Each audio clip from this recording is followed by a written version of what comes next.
Us here from the ChrisVossShow.com, the ChrisVossShow.com. Hey, we're coming here with another great podcast. Thanks to our audience for tuning in. We certainly appreciate you guys. Be sure to go and subscribe to us on YouTube. And when you do, hit that bell notification button so you can get all the notifications of the show and all the new podcasts we issue and great reviews we do as well. Go to iTunes, Google Play. You can subscribe there in the TuneIn app now. I've got a great guest that we've invited today, Monique help me pronounce that last name, Monique. Worotny. So it's war as in fighting, ought as in you ought to do something, and knee like your kneecap. I've been explaining it for years. Monique Worotny, and she is a digital strategic philanthropy consultant. She's motivated, creative entrepreneur, operations manager, and founder of Made in Monique. There you go. She has her own country, evidently. She supports heart-centered entrepreneurs who are looking to enrich people's lives and share their knowledge and connect with others through their business. Welcome to the show, Monique. Glad to have you here. Oh, thanks so much, Chris. Thanks for having me. So give us some of the plugs of where people can look you up on the internet as we have our discussion today, and where they can find you.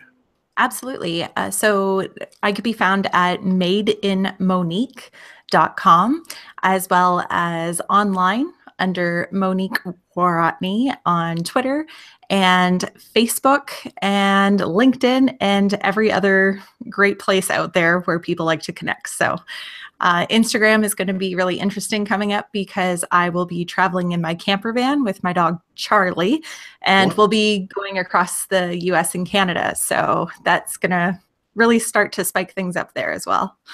That's pretty cool. What kind of dog do you have? I have a corgi. He's 10 years old. Corgi. I have something on Instagram that I follow called Corgi. They have some Corgi Army or something, Corgi Nation. They have a couple of them. They're pretty funny, the pictures they post. Those are cute little dogs, lots of personality. Tons of personality. You know, I think I have at least one friend. I think I have two friends. Well, one friend that travels around the country and lives in an RV. And she goes everywhere and everything with her dogs. I have another friend who just travels and rents homes and lives life. You know, they stay a year here, they stay a year there. It's pretty interesting. So how long are you going to spend touring the States?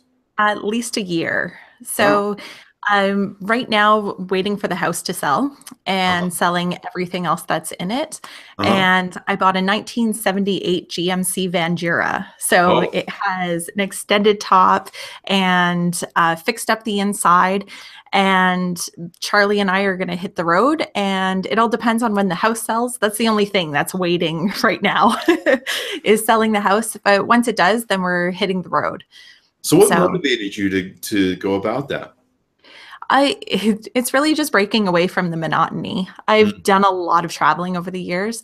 I'm originally from Ontario, and I ended up moving out to BC, and all throughout BC, I was down in Seattle for a bit. I flew through Edmonton and really liked it. So a month later, Charlie and I moved to Edmonton, and it's been great, the people that we've met here and the experiences that we've had, but it's time to make some more adventures for ourselves and get out there. There's so much to do in the world. So it's really hard being in one spot and being grounded for so long when you know that you're able to move around, especially with my business. So yeah. I have the same thing where I can work anywhere in the world as long as there's Wi-Fi. Let's put it that way. Yes. And I've often thought about doing that. Several years ago, I was getting really serious about it and looking at vans. But my biggest challenge was I had two older dogs that were in their late teens, and they were not going to travel well. And so I had to scrap that sort of concept for a while. I do hate driving for long periods, although maybe if I took my intent is I take all my Canon cameras and lenses and go hit the road and just shoot beautiful stuff everywhere. I have a great relationship with AT&T, who gives us phones, and so I could travel with Wi-Fi with AT&T's and limited cards and stuff. And so that was going to be pretty interesting. Yeah, the Wi-Fi is the one important thing. Yeah. Always having that on the road and keeping that cost down. But yeah, that's something I would love to do. It's too bad I don't enjoy driving as much as I do, but it sounds like you're going to have a lot of fun with it. Oh, yeah. And the thing is, it's not going to be as much driving in a day as people think. Mm-hmm. It's not like you have a destination and you have to be there at a certain time. It's not planned travel like that. This is going, seeing, experiencing. If there's hiking along the trail, that Mm-hmm. like along the road that you see, and all of a sudden it's just pops up. Or Mm-hmm. if you really enjoy staying in a town for, a week or so, or a week and a half, you're able to do that. So there's just so many places that are really accommodating as well for people that are traveling in their vans. And I put a solar panel on top as well, so I don't have to plug in, and I have water and gas and ready to go. So it's not really that limiting either. So if you're in the middle of the desert, I have Wi-Fi either on one of my sticks or on my phone, then able to just camp out there and stay for a week, and Charlie and I will roam around the desert for a bit. So that should be fun. I used to do that with when I lived in California with Pacific Coast Highway and the beach. I just get in my car for a day, not have any sort of destination other than drive up Highway 1, Pacific Coast Highway. And I just, anytime I saw some sort of vista or some sort of view that looked interesting or adventure, I'd hop out of the car with my camera and go shoot whatever it was. And then I'd just drive as far as I could in a day until the sun went down, and then call it a day and go home. And that was a lot of fun for me, because I get bored with the same thing you're talking about. But yeah, that should be really fun for you. So let's talk about your business, your website, amzn.to. And what you do as a digital strategic philanthropy consultant. Yeah. So what I do is help businesses that are either coming online for the first time or already set up online as a way to give back with their digital products. Mm-hmm. So we look at their audience, we look at who they want to help, and we piece them together so that, let's say someone signs up for a membership for entrepreneurs starting online, and that is their audience. So then we're able to gift a membership to someone in need, maybe a different country, depending on who that entrepreneur really wants to give back or who wants to help. One of my clients, she has a membership for people wanting to start their own virtual servants business. So we gift a membership to someone in Ecuador and who is looking to start online, and a portion of the membership goes to them as well. So it's really about giving back without having to give additional money or any monetary value at all. So it's really fulfilling for a lot of clients because they see the difference that they're making, and to get feedback from all the people's lives that are changing because of this. So, and their clients feel good too because they're helping out. It's a win-win-win. And you're a Canadian citizen, right? Yes. Cool. My sister-in-law is a Canadian. She came from Canada, and she sounds wonderful. So this should be kind of interesting for you traveling through the United States and of course. Yeah, I've done some traveling through the States. Being from Ontario, I was actually raised in Windsor, right across from Detroit. Mm-hmm. So I started out as an automotive engineer. That's what I went to college for. I worked in the industry for 3 years, and I just really wasn't that happy going in and sort of the zombie life with the flickering lights and nobody talking to each other and just being on your computer. And it's funny now because I work on my computer, but I talk with my team more than I talk to people that I was in office with, just having Skype calls and digital coffees, we call them. So yeah, driving through the US and just living across from the US for so long. I also lived in Kingston for a bit. So go down to New York State and drove out to New Hampshire before and did a tall ship week. So it was a lot of photography, and it was right in autumn. So a lot of the colors, and the States has always been a really big part of my life. But going down south a bit farther and actually living in the environment, that's definitely going to be quite a bit different. Seattle was great when I lived there. I lived right in Fremont for a couple months, and just how artsy it was. And there was a restaurant that allowed dogs to come in as well. Yeah. So you could take your dog in, and, that's not a big thing in Canada. That's a very unique thing. Yeah. So I really enjoyed living in Fremont and experiencing just that culture of it. So it's going to be there's exciting. Some more restaurants that let you bring your dog, but there's a few if you look for them these days. There's more and more restaurants that are realizing the importance of that. Oh, having pets a part of your life is just getting bigger and bigger. Charlie, I've had him for 10 years, and I got him when I was in Ontario, and he's flown out to the West Coast. We lived on a small island on the coast of BC for a while, and he would actually hop on the sea bus that would go back and forth from one of the other islands to our island. And I'd get calls on the ship to shore because I'd let him out and he'd play with the kids at the schoolhouse that was there.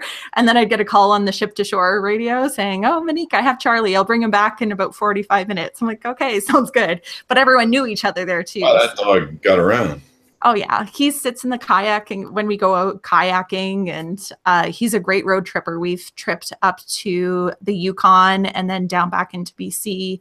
So he's great in the car. So I tell people he's seen more of the country than most people will in their entire life.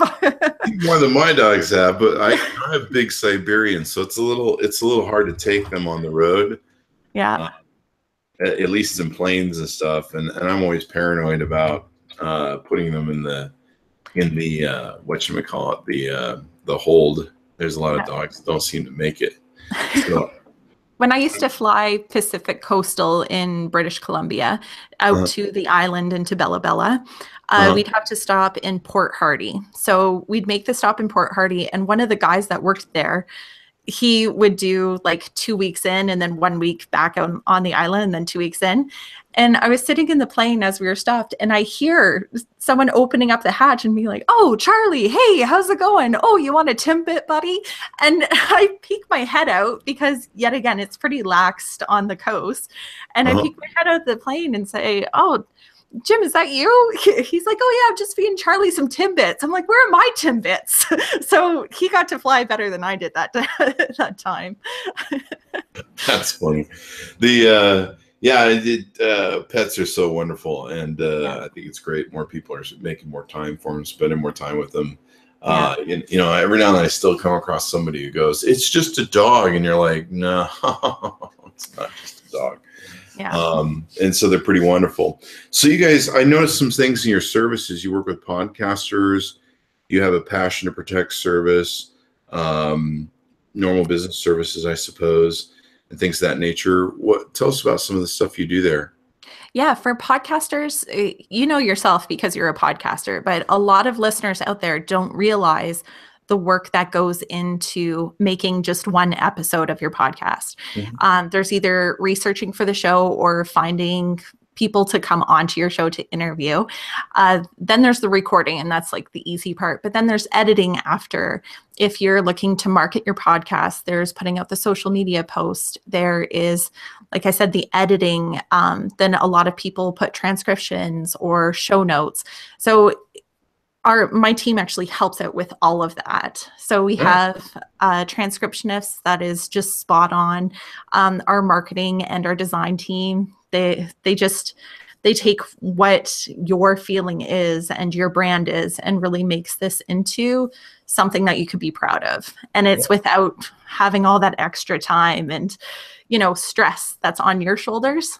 Instead, you have your one point of contact, which is myself, and then I direct the team around to get the job done.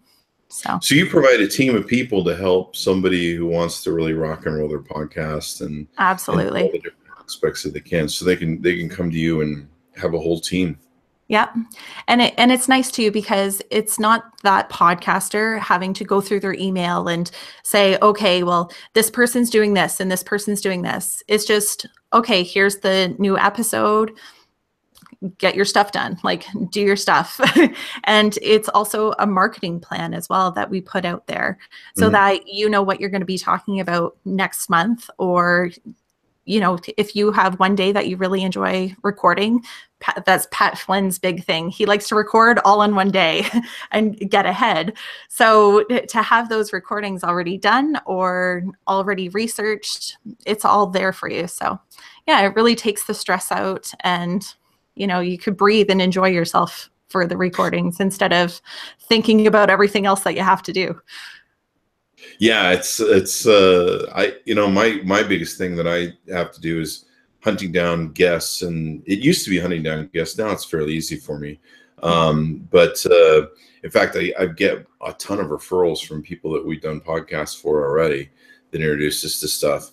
And then I've got a few big groups, and it helps to be a little well known as I am. But just the scheduling and okay, well, what time do you want? I just gave up trying to figure out what times people want. I just said, just tell me what time you want. Unless I have a conflict, we'll do it then. And there you go. And there's, takes the argument out of the scheduling and stuff, going back and forth. And then give me the time. And if they're international, I can't ever damn figure out which time zone they're in. So this is what I tell them if they're international. I just go, you know what? Look, make a calendar for the time you want, send it to me. It will transpose the time to me. And if that works, we'll probably be fine. Done. Boom. So I got a pretty efficient. I know. And it was funny because when we were talking about myself coming onto the show, it was just like, okay, I gave them the date and time, but like, what is if that doesn't work? And then going back and forth. So initially I even gave you a few times. You're like, no, just pick one. Just pick one and go. We'll make it work. And I did pretty good. I usually average about 2 a day. And then we have cancellations and reschedules and stuff from time to time. But on most good days, I have two a day, 2, sometimes 3. And I think I'm a little bit behind in publishing right now, a couple episodes. But they're not that hard to take and do. And then, of course, I have a huge audience, so I can market them through my Twitter and everything else, and iTunes and thing. One thing I'm trying to do right now is get on with Spotify. Evidently, Spotify is accepting certain podcasters. So I'm trying to see if they'll accept the podcast on Spotify. Yeah, so, I do know 2 people that have gone on there so far. So, and it was just when they were initially looking at doing it, that's when they sort of put their name in the hat. But, no, yeah, but Spotify's like, we'll get around to you. Yeah, if you do hear someone that I have to perform sexual favors for it to Spotify, that point is open at this point. So I will definitely let you know. I would just like to get my thing on Spotify because everyone's on Spotify, and you can just tell people, go listen to us on Spotify. It's like iTunes or Google Play. Yeah. We're on the TuneIn app, and I'm constantly searching for different places to put the show. But most people should have access to all that because they have the phones. But Spotify would be good. I think Spotify would be good for researching stuff. One of the biggest challenges I have with the Chris Voss Show is when people go, it's the Chris Voss Show. It's like it's a very non-descriptive sort of title. It's it's not like the podcasting show. Yeah. And so you have to kind of go, what the hell is that stupid thing about? Which I'm asked myself daily. Yeah, but you cover so much that you do have a bigger audience. Everyone keeps on saying niche down, but it's okay to niche up as well. If you have a positive feeling, if you're trying to put great information out to your audience and you're trying to help people, like that's going to allow you to grow right there, as long as you care about what you're doing, because it comes through. Mine used to be very technical, tech-based, gadget-based, review-based, talking about some of the stuff that they had, social media, blah, blah, blah. And it just got so redundant for me. It's just like, how many times can you redefine what social media is or talk about the speaker or whatever? And I'm like, I'm really more interested in people. I'm really more interested in their stories, how they're passing through life, what they're thinking about or feeling about that experience that they're having. And I just like to have people on the show that have great stories, great experiences, great businesses that they're doing. We still kind of have a little bit of an entrepreneur slant and everything else, but something where the listener has no idea what they're tuning into today, other than the fact, and hopefully I'm going to ask some really great questions. We're going to have some really great stories. We're going to have some really great guests. And I think that has made it better. It seems to have resonated a little bit better with an audience, because people ask me, they're like, what's the thing? And they're like, there is no thing. You're the thing. So be interesting. You have to look at, what was Seinfeld's thing? There isn't a thing. It was just thing. This Maybe is what it should be, the There Is No Thing show. It's not a thing. Tune into the It's Not a Thing podcast this week. What is it? Nobody knows. We just go on air and talk about stuff. See, like for instance, with you, I think it's great you have a business, and it's great for us to talk about that, promote that. But I'm more subjectively interested in you traveling and goals and what led you there and that whole story. And so that we kind of covered that part. But it'll be interesting. I mean, you'll basically be running your team too from your RV as you travel. Yeah, you got it. And I was just in Europe last summer, not this past summer, but the summer before, and traveling through Sicily, Italy, Greece, Turkey, which was awesome. And I would go back in a heartbeat. But I was able to find Wi-Fi every day somewhere, which I thought was great. And sometimes it's a bit slower, so that's understandable depending on where you're at, but I was still able to check in. I was still able to talk with clients. I was in a different time zone, so it's wrapping your head around that, but I was checking in every 24 hours. And that's the big thing that we concentrate on, is connecting with people 24 hours, Monday to Friday, like within that time range. So it's just to be over there and to be completely out of the country and completely out of North America and be able to find those spots, or to stop at a restaurant or stop at a cafe, have a coffee on the ocean and check in, like that right there. That's the perfect business for me. So I'll take it. So do you usually find like free Wi-Fi at like a restaurant or a coffee shop and you mooch off that?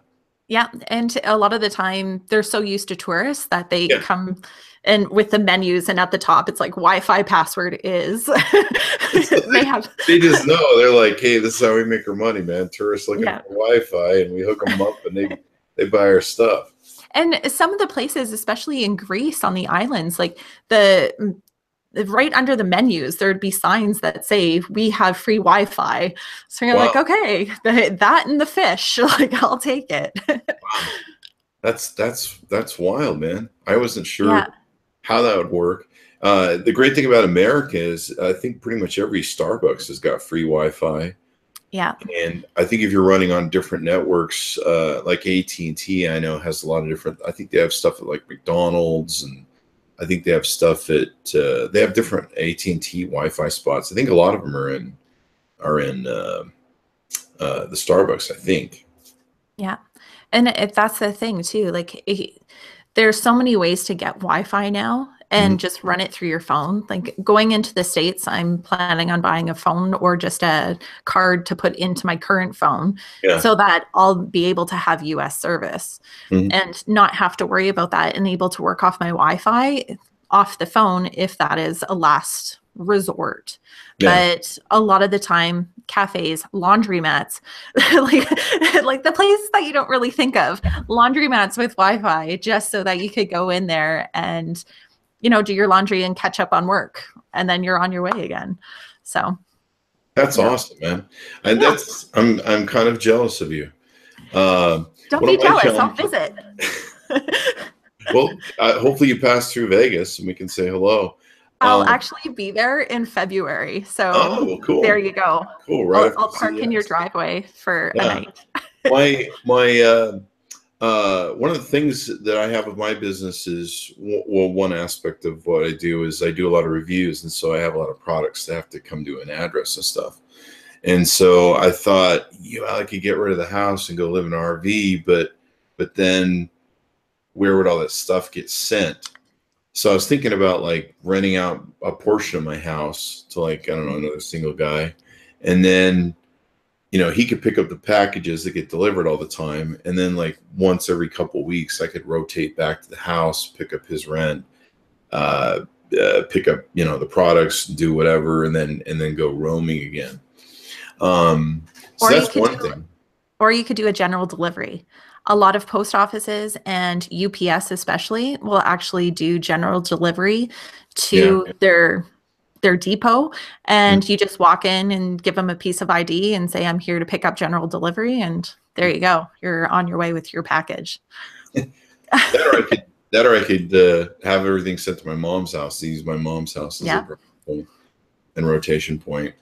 But I don't know. It's pretty interesting to me. I wish I'd done more of it when I was younger. And then, like I say, my dogs were the biggest issue. They just were not gonna. Their arthritis kicked in really bad, and they just were not gonna travel well. And they're bigger dogs, so they, big Siberian Huskies. So they don't. As they got older, they weren't. My one dog, she's just like, I want to go in the backyard, sit in the grass, and camp out, and I don't give about anything. Which was, hey, whatever works for her. I'm kind of getting to that point now where I just want to camp out. But there's so much beauty here across the states, especially if you go through states like Utah. I think there's beauty everywhere in America. I mean, you just have to look for it. And it's unreal. A lot of people see pictures and they're like, where is that? Where in Europe is that? And you're like, no, it's right in your own backyard. Right now, living in Edmonton, I'm able to drive to the mountains either 4 hours or 6 hours, depending on which mountain range, or town that I'm going to. And there's lakes there that are so pristine, and the mountain water runs into them. So you get all the glacier colors into it, and the hiking trails that are there. And a lot of people, they don't even venture off to see that. It's only a 6-hour drive or 4-hour drive, depending on where you go, but it's right in your own backyard, really. You could do it in a day. and then came back the same day and go to the hot springs and then come back. So I was just got tired of coming back. So that's why I just want to keep on going. And driving, when I first moved out west, I ended up going back to my parents, picking up my car to then drive it out. So, because I lived out west for a year or so without my car on an island, because when you live on an island of 56 people, you don't really need a car. So I ended up going back out, and I drove through the states and all the upper northern states there, and going through Utah and Montana, like just North Dakota, just all so beautiful and so interesting too, the formations of the rocks. And I just wish I had more time then to stop and stay there for a while and enjoy, because, people don't even look at that. They always think, okay, I'm going to go south. I'm going to go south. Yeah, I'm dead. Exactly. Selfie. Let's get in the car again. I just love taking day trips, and I just take a whole day off and wander around with my camera. One of my other favorite things to do is go to Venice Beach, sit with my camera I sit with my long lens, my 7200, and I'd sit at a cafe or restaurant right at the edge where I had, I could see ways down, because people get really weird if they catch you photographing them. And there'd be the people walking up and down Venice Beach. And so I just sit there with my camera and just kind of scan. And it's a 7200, so they can be pretty far away when I take their picture, but it looks like it's close up. Yeah. And so I just look for people walking through the crowd, and Venice Boulevard, or Venice Beach, if you've ever been to it, it's pretty much the freaks of the freaks walking around. There's some normal people, but it's normally a very artsy, freaky crowd. Yeah, and so people that know themselves. Yeah, and so you get all walks of life down there. It's fun, and you come back with all these great photos. I know my mom and my sister, they went down Pacific Coast Highway once with. They went down Pacific Coast Highway from up where Canada starts, and they hit those Oregon lighthouses. And my mom really loves lighthouses. And so they went down through, I think, the Washington, Oregon coast and they stopped at all the lighthouses, and that was a pretty amazing journey for them. Oh, for sure. And that's the best trips too, the ones that you find that small thing about it and what you really enjoy, and then get to experience that along the way. There's this woman, and one of the things that I really want to do is eat key lime pie and fish tacos in Key West, because where else are you going to get the best key lime pie? Yeah, but there is a blogger who did a coastal trip with, it was either her mom or her dad, and they stopped at every restaurant to try their key lime pie, and they rated the key lime pie. Like that right there, that's the key lime pie trip. I could go for that life. Yeah, exactly. I might weigh 40 pounds when I'm done, but man, was it delicious and an experience. You're making me hungry for key lime pie. I'm thinking right now, is there a place locally that does key lime pie? But yeah, I mean, it's fun in the day trips that I did, and I'm sure that what you're probably doing, it's fun just to wander, and there's no agenda. You don't have to get somewhere at a certain time. You're just wandering, and you're just rolling down the car window, and you're looking at the landscape go by, and you see something, you're like, hey, let's stop and look what that is. Yeah. Sometimes it's like, it didn't look as cool as I thought it was, or it just doesn't work through the lens. And then other times you kind of end up hiking around. Like there was a few places I discovered in Laguna Beach that you can't really see these really secluded beach areas unless you kind of got to know where they're at. You got to go through some neighborhoods. You got to find a weird place to park because it's California, and then you do a little hike, and then all of a sudden you're in this alcove of a beach and sand, and it's almost like a private beach, and you can just I think it's Seal Beach is one of them that you can go to, and you'd have no idea that it existed unless you either saw it in a photo or you tripped over it by complete accident, which is almost impossible. Yeah. And I'd seen a photo of it, and I'm like, I want to go there, and I'm like, where the hell is this place? So yeah, just being able to wander. And then sometimes I just wander. Like I remember I went down to Seal Beach several times, but the first time I went down there, I wandered around.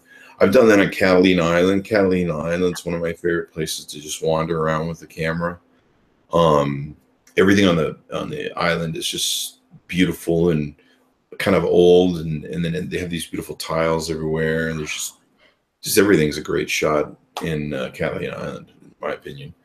But it's fun just to kind of walk through stuff. And then people are fun too. If you watch people and take pictures of them and their interactions, sometimes with each other, it kind of sometimes capturing how they're moving through life and the reflections on their face of I don't know what their experience is up to date or what they're experiencing currently at the moment.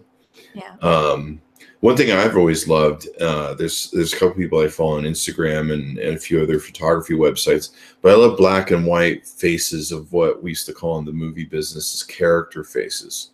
Mm-hmm. Faces that have a lot of lines, that have a lot of, you can see that life has put whatever they've lived in their life, they're wearing it on their face. Yeah. So you see these faces of black and white that really accent the maps of life that have been put on their face and their agedness. And we'll let it go. Agedness sounds good. Yeah, I take political or poetic political. I take poetic license where I can, I guess. I make up my own words, damn it, and I'm proud of it. But they should rhyme more then. Yeah, and I really think more people need to do that. Go spelunking, if you will, and go wandering. You would absolutely love Ocean Falls, BC. Ocean Falls, there are 17 permanent residents there now, but there used to be thousands, but the fishing industry sort of went down. And the great thing about it is when you go there now, nature has taken over the town.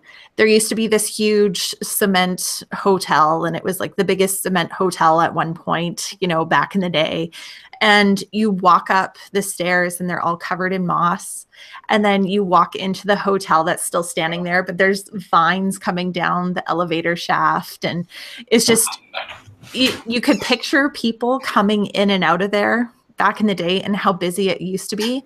And now it's just completely taken over by, the wilderness. And it's unreal that you could just walk through there, but it's a photographer's paradise. And the people that are there, that are still there, living there, just have so many stories. And it's endless, all the stories that they have coming through and how much things have changed. So, yeah. The one thing I'm jealous about, and that's probably what I'd do if I wanted again, just get the stories from people, because people always interest me. That's one of the reasons I like the podcast. I like meeting different people and what their different things is. I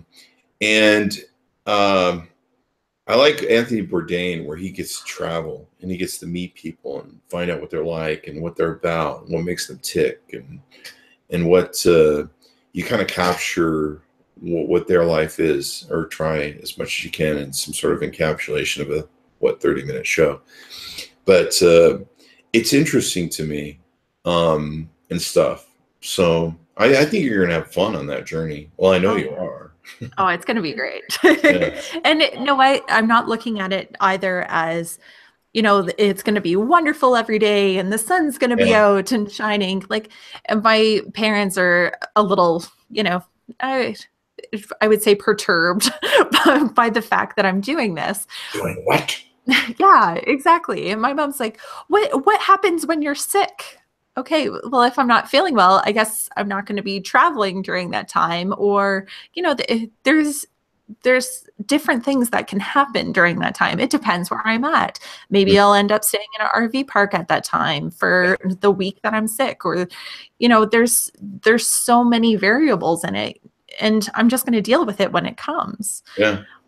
Plus now I think you can stay in any Walmart. I don't know why they don't have free Wi-Fi, but I know there's a lot of RVers that they stay at Walmart parking lots. Yeah, there's a couple states that are sort of shutting that down. Oh, really? But there's tons of BLM land throughout the states. And then they call it, I want to say capital land up here, but it's not what it's called, Crown land. They call it Crown land in Canada, where you could just stay on that land and be perfectly, stay there for up to 2 weeks, I think it is, until you have to move. There's a website called freecampsites.net, and there's people reviewing different spots that they've stayed for free all across the world. It's not even just in North America. It's all over. Kind of Yelp system for that. Wow. Exactly. So because I've thought about renting when the dogs were, I thought either about buying an RV and doing the whole thing like you are. But then I thought, you know what I should just do? I should just take a weekend. And in California, I don't know about here in Las Vegas, but in California, they actually have a website where you can rent camper vans that are, specifically designed to do this sort of stuff. Yeah. And you can rent everything from just your normal VW bus that we used to camp in when we were kids to, kind of a more upscale RV. But I could just rent something very simple and take it for the weekend, basically go camping, drive to a destination, photograph it, drive back, do some photography as well, and just kind of wander. I think I would do that all the time if I didn't have to make money. I just go wander. Well, like you said, with your business, you're able to. It's just right now it's the pups and making sure that they're comfortable, which, is our responsibility as dog owners, and we care about them and want them to be comfortable. So that's huge. Yeah. Well, I've started over now. The two passed, and so now I have a 3-year-old, and then probably have a new puppy here in the next couple months. And so they're rearing to go and run around and do everything. So it might be that who knows what will come to pass. I think we have Canon sending some new cameras here soon. And usually when I get cameras from them, I spend some time wandering and shooting and stuff, and having a good camera is really important. Yeah. Well, right outside of Vegas in Valley of Fire, like that's photographers. Yes, I've wanted to go up and shoot that for so long. Why not? Why haven't you? it's just one of the things. In fact, here in Las Vegas, there's another place called the Red Rock Canyons that are really beautiful. Not as beautiful as the other area, but yeah, it's just there's just so much beauty in the world, and so many people blow by it, especially on the highway, and don't take the time to see it. And sometimes sometimes it's fun just to be like, hey, let's go down this little road and see where it goes. Yeah. And I remember when I was a kid, I had to get a Boy Scout badge for geometry, I think it was. And one of my neighbors or one of my scout camp guys was a, real life geologist. And he worked for these oil companies and stuff that, he'd tell them where the oil probably was based upon the stuff. Yeah. And so he's like, okay, we're going to get your merit badge for geology. So we took off for a day, and he had a Toyota Land Cruiser, I think it was, but he had one of the old ones that are like Land Rovers, that these things are like indestructible sort of machine. Driving over trees. Yeah, we drove over trees. Like, I'll never forget. He's like, hey, you want to see something cool? We're gonna drive over a tree. I'm like, no. It's like giant. And he's like, yeah, we're gonna go up there. And I'm like, what? No, I don't. That looks, it's like an incline like this. He's like, that's four-wheel drive. Watch it. We're going down roads where the rainwater little rivers have gutted out the road, and there's just like giant ruts in the thing. And he's like, yeah, we're gonna go up there. And I'm like, just stupid. But he loved that sort of crap, and then of course we learned all sorts, and we got some great, beautiful vistas that the only way you could have got them is that. I know one of my friends. If you send me a note too, I can probably hook you up with her. But she does the same thing where she travels with her dogs, and she has an older one too. I think the biggest thing she runs into is the thing breaks down every now and then. And that's usually the biggest challenges she's had. I think she's gone through one RV already. She buys the older ones, and they do tend to break down. But she has like a little Vespa that she uses to get around and see things. When she gets to wherever she's going, she hops in the Vespa and rides around town or whatever. And that's much faster than my pedal bike. Is that what you're going to do? Bike and wander around and stuff? I guess it depends on where you're going and how much of a town you want to see and stuff. Yeah. I'd like to go see just anything that has great photos. I seem to find a lot of beauty in a lot of stuff. As a photographer, you kind of tune into that, but yeah. And I don't know. It should be interesting for you. I think the Corgi will love it. The Corgi loves driving and riding and hiking, beaches, and he's ready to go. And he is getting a bit older now, so sometimes he needs a break, and maybe he'll just relax for a day and he'll end up sleeping all the way through it. But that's fine. He's still got to experience what made him tired in the first place. Yeah. So, well, my dogs love car rides, so that's dogs tend to love car rides, sticking their head out the window, smelling all the different smells. They have their own sense of adventure, I think, when it really comes down to it. Which is really good to remember too, because Charlie's shorter, right? So sometimes when he's sitting next to me in the car, I think about what he's looking at, and it's just like the tops of trees, the tops of houses, and whatever's going by at the top, he's not actually seeing the road view. So for him to be able to stop and experience and get all the different smells of everywhere that we're going, that's huge. Recently I learned about, I've been learning about Zen and being present, being in the moment of now, and all this sort of stuff. And it's starting to refocus me back to that photography mindset of being in the now and seeing stuff that's there and seeing what's going by. And I know when I travel, I watch the road and I watch what's going by, and normally if I go someplace once, I can always find my way back and around because I've paid attention to what I've seen as I've gone, and so I kind of know where I'm going back. Although as I'm getting older, I'm not as good as it seems. But sometimes you see stuff and you're like, I've driven here a million times and I never noticed that.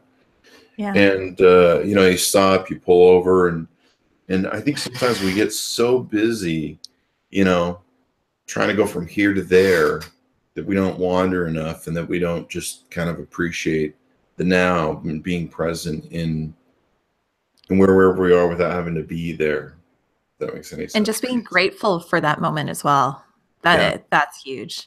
Because there, like you said, there's so many little things that you might be missing, but when you look for the other things to be grateful for, you see them, and you take pride in that too, that you're able to enjoy that and just take a moment for yourself to be thankful and breathe in that moment. Yeah, Eckhart Tolle is the book I'm reading, and it's been a real awakening for me to kind of realize how much of my brain's kind of been running amok. But yeah, I mean, photography and traveling is just so wonderful. And I think a lot of people, I don't know if they appreciate the beauty, maybe they do, of going someplace new. Anytime I ever traveled, usually with girlfriends, they always had this agenda. We have to go here. We have to go there. We got to be there at this time. We got to be at Disneyland at 5 o'clock. And I just always hated that sort of, like, when I traveled, I wanted to wander. And when I took vacations, I just wanted to, just do stuff. Yeah. It's the experiences. It's not about, okay, see it, take a picture. Okay, see it, take a picture.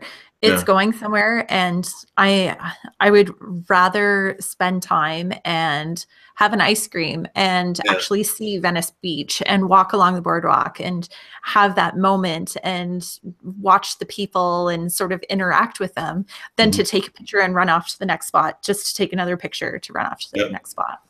Yeah, Venice Beach is really great for that. One of the things I used to love too is, and if when I travel in the future, I need to really keep this in mind. Like, one of my favorite places to go for little jaunts was always Catalina Island. I don't know why. There's a presence that I feel there, almost like a past life, which I don't believe in, but there's a weird connection I have to that island. I don't know why. I go there and it feels like I've always been there. Like there's some sort of past life was there, which I don't believe in, but I just have this weird, comfortable feeling there I've never felt anywhere place on the planet.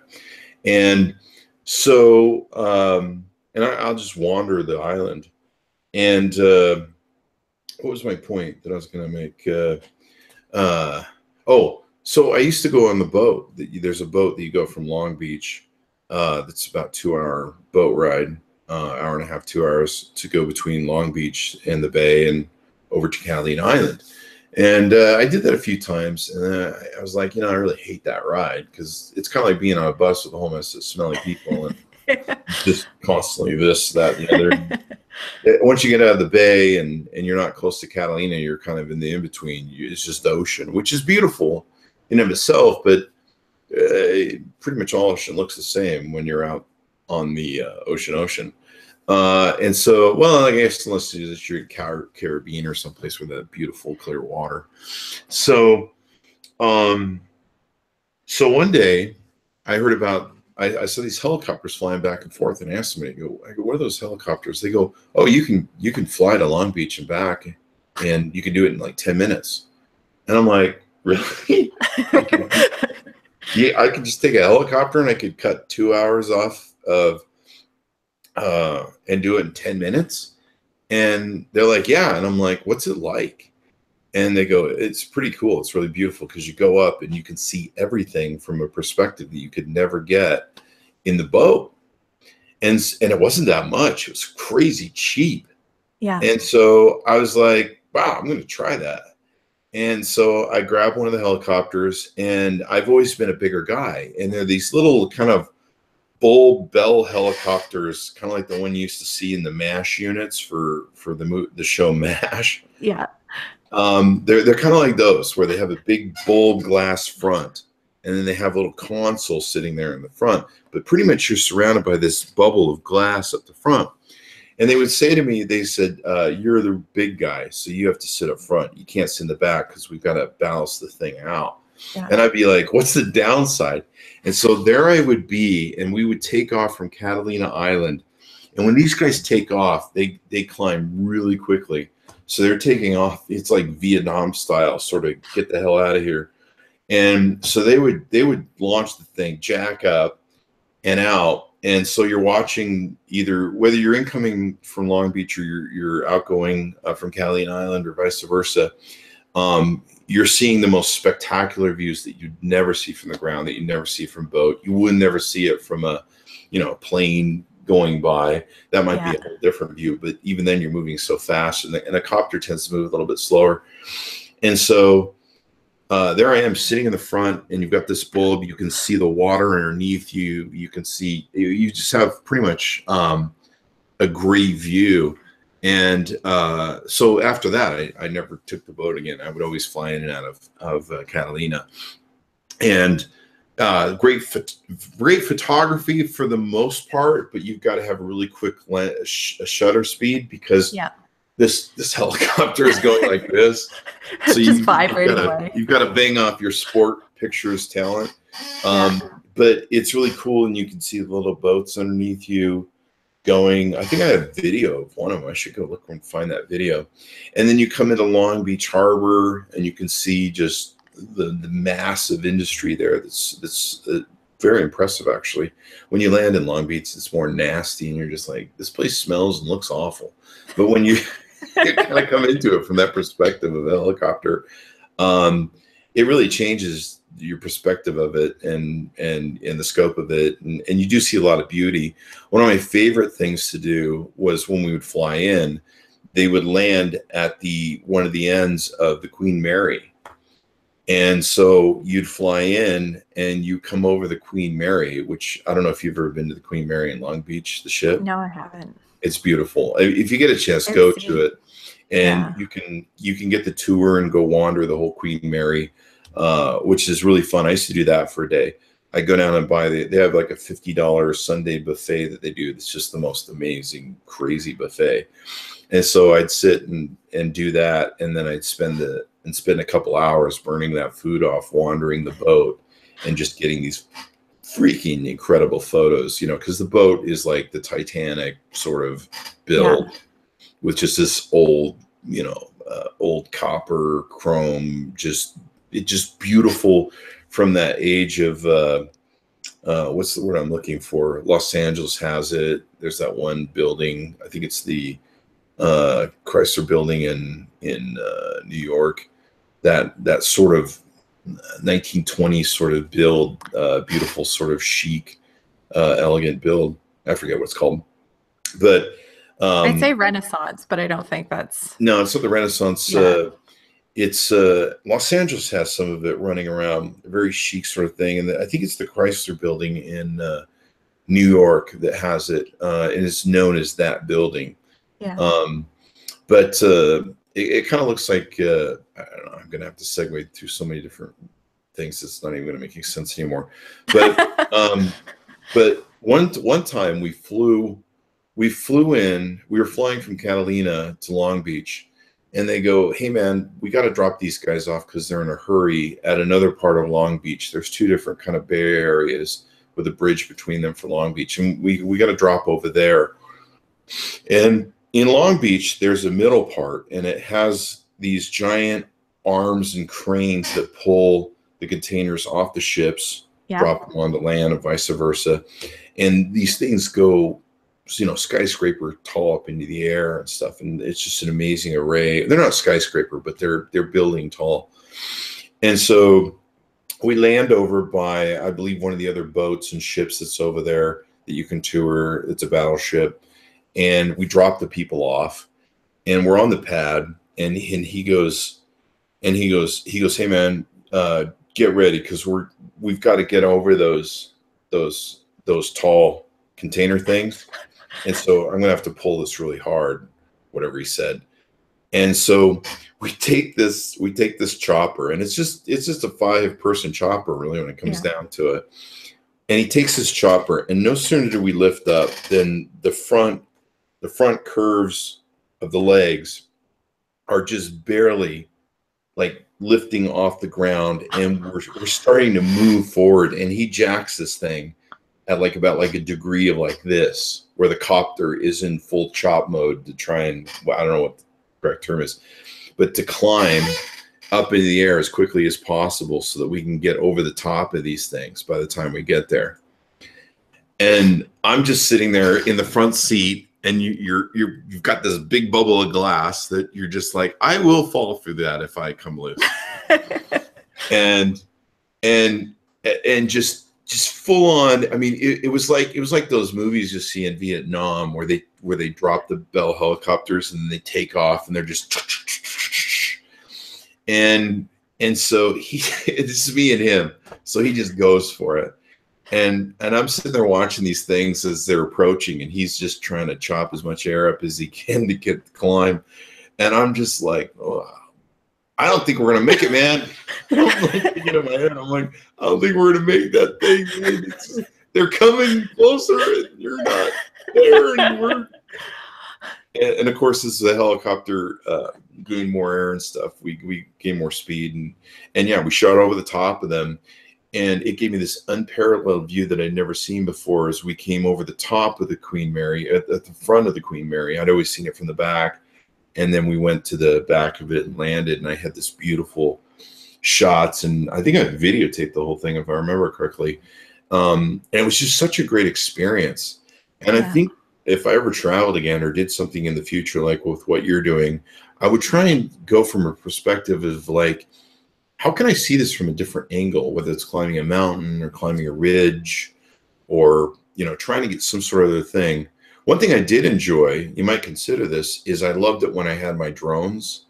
Yeah. I used to have a whole little army of drones, and being able to have the drones go up and do specialized shots that you see the world from a whole different perspective are pretty amazing.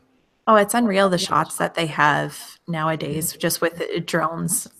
One that really stands out is someone went over Warsaw and all of the camps that they had there. And just, you really take in how huge it was just from their drone footage. And drones, they have pocket drones that fold out nowadays and, pull them out of your pocket and put them up and ready to go. So it's nice having that technology to be able to do stuff like that you couldn't even think of that, I would say, even 5 years ago. They weren't as popular. Yeah. I used to have the big drones that were, took them around. You had to have a giant suitcase, and then you had to have backup batteries out the butt. And you have these giant backup, these giant batteries you have to put in it. I know DJI has that Mavic now that's made really small. In fact, I think we had a company send us some cases for them, and I'm just like, really? These are really small cases, and it just folds up. Yeah. And you can launch that anywhere. I think I had I had a few different ones from DJI. I think it's DJI. They were really fun there for a long time, and then they just kind of I think the FCC rules kind of ruined a lot of it. And made it hard. But now you're looking at Amazon and that doing deliveries with drones. So, it's one of those things of, is it one person having a drone doing shots from their cell phone, for controlling that? Or is it drones that are coming into your neighborhood and delivering packages? And, there's just, times are really changing with that. And like you said, the FCC with all of theirs, a lot of real estate agents. Yeah. I think I said FCC originally. A lot of real estate agents, they even like to do drone footage over the homes that they're doing. And I know right now they're unable to do that unless you're specifically, have the licensing for it and have the okay ahead of time. So, it really does limit people. But at the same time, once you get it, then you're golden. Get to enjoy it.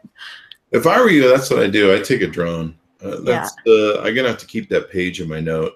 Take a drone with me, because a drone can get so many different angles on things and so many different views. I remember one time here in Las Vegas, our neighborhood, they had a huge fireworks show from the Homeowners Association, and it was a pretty good show. And I was able to fly the drone up into the air and around the fireworks. In fact, it was funny, it's a multicolored drone, and there were people on Facebook going, I think there's an alien. Because where I live in the northwest of Las Vegas, we're on Alien Row that goes up to Area 51. Yeah. And so people are like, oh, there's aliens. And you're just, that's really just a drone. But yeah, it's fun. I really should spend more of my time wandering. So I am kind of jealous of what you're doing. Don't be jealous. Just do it yourself. Just do it myself. Even if it's, I already did a 2-week jaunt just to test out the camper and everything else, and drove it to my parents in Windsor. So went through Canada and then came back through the States. And that was the brewery tour. So I stopped at all the small craft breweries along the way, and that was awesome. So, even that 2-week jaunt, that kept me fulfilled for a bit and said, okay, I have to adjust it this, and then go out for another 2 weeks. There's different ways to explore, even just exploring in your own town. You just have to be willing to step out of your house and do it. One thing that I really wanted to do, and I kind of poked the can in a little bit of it, but never had really any serious discussion with them. I just talked to my PR agent. It was to go to Cuba. Yeah. And I really wanted to go see Cuba before it turned into, mini malls and Starbucks, McDonald's on every corner, and capturing, I saw Anthony Bourdain go there one time, and he was filming, and they're just wandering through Cuba, and everyone's out on the street doing stuff, interacting, being social, riding bikes, people just out in the street, cooking, sometimes in the front lawn. It's like everyone's out doing stuff and being a society, if you will. And he said, the funny thing about this is everyone's out doing stuff. And he goes, yeah, well, we don't really have internet here. We really don't have good TV. So yeah, everyone goes out and lives the way people used to. There was someone that actually moved into town that I was talking with, and from out of country. And she said, I just think it's so weird that I don't know any of the other neighbors, because back home, everyone gets together. We all cook together sometimes. It's such a community. And here, everyone just goes home after work and stays in their house, and might go out to a movie where you get into your car and then go out and then come back home. Or if there's small things like that, or go out to a restaurant to then come back home and stay in your home. So it's definitely a different way of living. And that's something that I'm really looking forward to with being in the van. Down in Quartzsite, Arizona, there's a huge get together that happens in January, and they have lessons for, they'll talk about solar panels. They'll talk about cooking while you're on the road. And most of the time is just to really meet up with other people that are having that van life that you have. And some people will trek off to afterwards with each other and go see some national parks, or they'll just stay in touch. But, it's all about parking, and then you're able to talk to that new person, and, who knows, you might keep in touch. You might go down the road together. But it's just about meeting more people and finding out what their adventure is and where they've gone and what their story is. Yeah. So, yeah. Definitely interesting. You've got me romanticizing about it now. Well, I'll have to send you a link to my friend who does it, and you guys can powwow and share notes. Absolutely. Whatever. And because I know she loves it. Her little Vespa. She's a really cool gal. But it's been wonderful having you on the show, Monique. Wow, we got into some really interesting stories and stuff and tidbits for people that are tuning in to go, wow, that one interesting. Thanks for having me, Chris. Thanks for coming. Everyone, give us your plugs again and your different websites so people can check them out. Yeah, it's madeinmonique.com. And I could be found on Twitter under Monique Worotny, and just look at the name of this podcast for the spelling of the last name, as well as on Facebook, LinkedIn, all those great spots, especially Instagram coming up. All right. Maybe we should do a podcast in the future where you're on the road somewhere. Yes. That might be interesting. Or say hello if you come to Vegas. Absolutely. We'll just do a podcast from your living room, so then we could talk about you the can do trip that. to There's Vegas. a studio in the other room, and there's plenty of room here in the living room to actually do a couple of people. I got a friend here in Vegas that he's got an open invitation where we can sit here in front of the camera and broadcast. I know CS is coming up soon. We may have some people here at the house. There's a studio actually in the room behind me with nice big lights and everything for doing a little bit more professional recordings. But that's where we do the reviews, the YouTube stuff. But yeah, it should be fun. So everyone go check out Monique's websites and watch for her. She tours America. Hopefully they don't deport her when she comes. No. You're going. I'm the friendly girl with the little corgi. I know. We like Canadians. Canadians are okay. Even though you guys say about, sorry, and a. It's all about the sorry. And I'm sorry. I apologize. I'm sorry. But it's just because we care. Yeah, and Americans sadly don't. So anyway, thanks for tuning in, everyone. We certainly appreciate you guys. You guys are a wonderful audience. Be sure to refer your friends, neighbors, relatives, cats, and dogs to tune into the show and subscribe. Please subscribe. Go to iTunes, go to Google Play, the TuneIn app, and also go to patreon.com/Chris Voss to support the show. Go to YouTube, where all the videos are hosted. You don't have to listen to audio, at youtube.com/Chris Voss, and hit that like, bell notification button, subscribe, comment, all that good stuff. And we'll see you then. Anyway, thanks for tuning in, everyone. Thanks, Monique. See you. Thanks, Chris. Bye-bye.